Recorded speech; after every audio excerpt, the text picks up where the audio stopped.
काली हवेली का राज पुराने गांव देवपुर के कोने में एक पुरानी हवेली थी।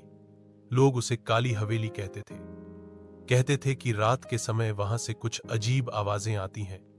कभी कंकाल की खनक, कभी महिला की हंसी, कभी नन्हे बच्चों की रूह की चीख। गांव के लोगों ने उस जगह को छोड़ रखा था। प्रवेश। एक दिन एक शहरी पत्रकार नील वहां इन्वेस्टिगेट करने आया। उसे सुनाई दी थी अफवाहें कि हवेली के अंदर सदियों पुराना राज छुपा है।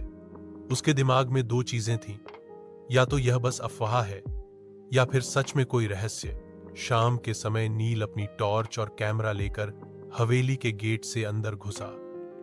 गेट अपने आप ही कर्राता हुआ खुल गया। उसके दिल की धड़कन तेज होने लगी। पहला राज अंदर घुसने पर उसे दीवार पर कुछ अजनबी निशान मिले, त्रिशूल, सूरज और एक आधी जल गई पुस्तक। उस पुस्तक में लिखा था, जो भी इस हवेली का सच जानेगा उसका खून सफेद हो जाएगा। नील ने सोचा यह बस धारणा है, मगर तभी ऊपर से एक भीगे पैरों के निशान सीने तक चले गए। रात का अंधेरा रात गहरी होती गई। टॉर्च की रोशनी धुंधलाने लगी, फिर अचानक बुझ गई। नील का कैमरा चल तो रहा था, पर उसके लेंस में एक औरत का चेहरा दिख रहा था, लेकिन सामने कोई न था। वह हवेली के अंदर आगे बढ़ा।